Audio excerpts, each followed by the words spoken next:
সেই সময় ৮-এর দশকে তখন বামফ্রন্ট সরকার চেয়েছিল এই রডন স্কয়ারকে সাংস্কৃতিক হাব গড়ে তুলতে।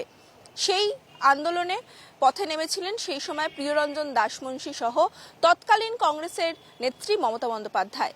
রডন স্কয়ারকে নতুন করে সাজিয়ে তোলার অঙ্গীকার রেখেছিলেন তিনি। মুখ্যমন্ত্রী হওয়ার পর সেই অঙ্গীকার পালনও করেন, কিন্তু বর্তমানে আর চেহারা বদলানো না রডন স্কয়ারের। সেক্ষেত্রে একেবারে দেখা যাচ্ছে, ঠিক যেখানে দাঁড়িয়ে রয়েছি, জলাশয়, রডন স্কয়ারের মধ্যে জলাশয়, যে জলাশয়কে কেন্দ্র করে এক সময় মাছ চাষের অঙ্গীকার নিয়েছিল কলকাতা পুরসভা, সেই জলাশয় বুঝতে চলেছে। এখন কেমন রয়েছে রডন স্কয়ার? মুখ্যমন্ত্রী হয়েই রডন স্কয়ারের সংস্কারের ঘোষণা করেছিলেন মমতা বন্দ্যোপাধ্যায়। সেই মতো রডন স্কয়ারের চেহারা বদলে ফেলে কলকাতা পুরসভা। কিন্তু তারপর রডন স্কয়ার আন্দোলনে আমরাও ছিলাম। মমতা বন্দ্যোপাধ্যায়, প্রিয়রঞ্জন দাশমুন্সী তখন বিশাল আন্দোলন হয়েছিল।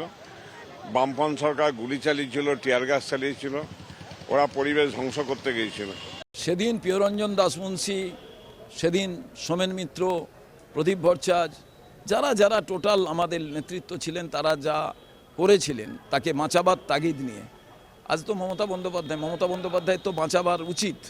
বুদ্ধ ভট্টাচার্য কি বলেছিলেন যে ওখানকার সবুজ রেখে, যেরকম আমরা নন্দনের ক্ষেত্রে করেছি, জলের অংশটা নিচে রেখেই তারপরে বাড়ি হয়েছে। তখনও কিন্তু আপত্তি করেছিল অনেকে, কিন্তু রডন স্কয়ারে এমন রাজনৈতিক ষড়যন্ত্র করা হলো আর কোর্ট কেস কাছারি হলো যে সেটা করা গেল না, অথচ সবুজ বাঁচানোটা মিথ্যে কথা। মমতার তৃণমূল সরকার গঠনের পর উদ্যান সংস্কারের উদ্যোগ নেওয়া হলেও তা বাস্তবায়িত করতে কেটে যায় আরও 10 বছর। বীরভূমের ছোঁয়া আনতে কৃত্রিম উপায়ে এই পার্কের ভেতরে তৈরি করা হয়েছিল লাল মাটির রাস্তা। কলকাতা পুরসভার প্রথম মডার্ন পার্ক ছিল রডন স্কয়ার। এই স্কয়ারেই প্রথম জিমের সরঞ্জাম রাখা হয়েছিল সাধারণ মানুষের জন্য। একেবারে রক্ষণাবেক্ষণের জন্য সেগুলো দেখা যাচ্ছে রীতিমতো একেবারে জং ধরতে বসেছে। কলকাতা পুরসভা এলাকায় গত 15 বছরে কত পুকুর বুঝেছে, কত পুকুর ডোবা হয়ে গেছে, কত জলাশয় বুঝেছে। এরপর তো আদিগঙ্গাকে পর্যন্ত বুঝিয়ে ওখান থেকে জমি বার করার চেষ্টা করছে। আসলে এটা কর্পোরেশনের অপদার্থতা। তবেই তো এই কাউন্সিলর খুনোখুনির মধ্যে কেন চলে যাচ্ছে একে অপরের। রডন স্কয়ারে যে জলাশয়টা আছে সেটা আমরা পরিষ্কার দুবার করেছি, আবার একবার করে দেওয়া হবে। আর জিমের ব্যাপারটা আমাদের কলকাতা কর্পোরেশন বা আমাদের পরিবেশ দপ্তরের মধ্যে নয়, তারা রডন স্কয়ারের কমিটি যারা আছেন তারা দেখছেন। রডন স্কয়ারের ভেতরে জলাশয়টির আয়তন 12,000 বর্গমিটার। বাম জমানায় দীর্ঘদিন পরে থেকে জলাশয়টিও চাপা পড়ে গিয়েছিল আবর্জনায়। পরে 2021 সালের জানুয়ারি মাসে পুরসভার তত্ত্বাবধানে নয়া রূপ পায় রডন স্কয়ার। উদ্যানটির সংস্কার করার সময় নতুন রূপ দেওয়া হয় জলাশয়টিরও, কিন্তু তারপর আর রক্ষণাবেক্ষণ হয়নি বলে অভিযোগ। একটা গড়ে তোলা তো কাজ নয়, মেনটেন করাটা বড় ব্যাপার।